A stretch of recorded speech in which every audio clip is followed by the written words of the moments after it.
8 Great Smarts. Discover and nurture your child's intelligences. How Am I Smart? A Parent's Guide to Multiple Intelligences by Koch. Overview. Koch gives 8 different types of intelligences all people and children have, and how parents, teachers, and ourselves can encourage growth in the 1 or 2 we excel at and grow in the 1 we claim we just aren't smart in. Koch gives 8 different types of intelligences all people and children have, and how parents, teachers, and ourselves can encourage growth in 1 or 2 we excel at and grow in the ones we claim we just aren't smart in. While it may sound familiar if you read her later book, there's a section in this book that actually adds a good benefit and helps that what was not in the 8 Great Smarts one. Review. This will reflect many points I have reviewed from the first book of Koch's that I read later in the later published 8 Great Smarts. Discover the nature of your child's intelligences. Many of the same stories and structures that are here are here. However, what this book includes is a couple of extra sections that I think would have been good to include in the later published book. Those sections include a grid system to put family members in the household, as well as more how to encourage a child in the specific types of smart. So if I had read this book first instead of the 8 Great Smarts, I felt like I would have lost something in the newer book.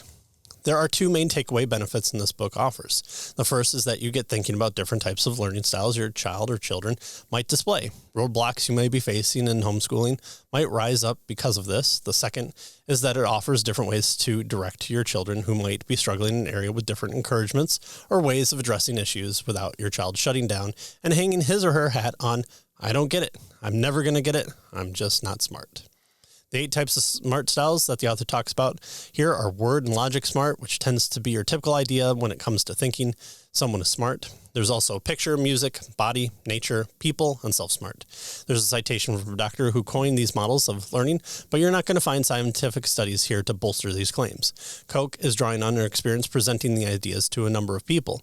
So if you're looking for more research to convince you of these modes, you're going to have to dive into a different source.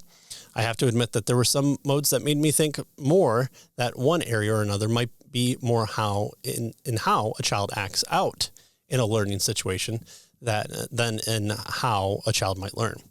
Yet, this does not take away from some solid information techniques. Also, if your child is acting out in learning situations in those ways, and it's not a learning style per se, it's not like the chapter or 2 won't be helpful.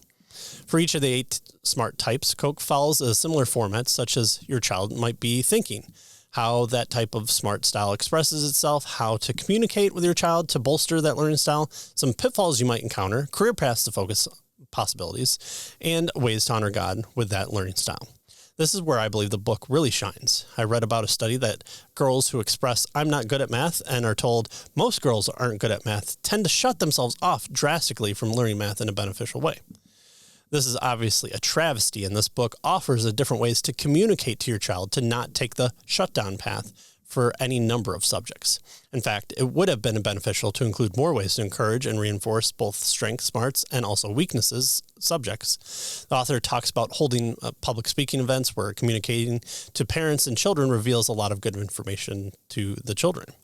A few negative aspects of this book are citations of a defunct website, which a checklist to help identify your child's smart style. The checklist seems to be important, and the author admits that children usually have a main smart style and a secondary or more styles. Putting this checklist in the book would not have added too much to the length, but it also would avoid this type of missing link from occurring.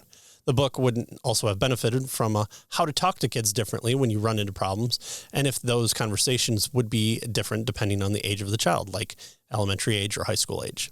It seems also like this book is more geared towards homeschoolers rather than government school educated, but there is some coverage of it from a government education side of things. Also, maybe the point of how these styles can be observed, focused, and corrected works best in a homeschool setting, and hey, I won't be complaining there. The book might seem straightforward, and the main thrust of the styles can be gleaned from those titles of them. What the book excels at are those alternative ways to speak to kids who just aren't getting it, or who are learning differently than their friends. It also allows for expanding areas of learning left uncovered by many, including economics, different science focuses, and revisionist history.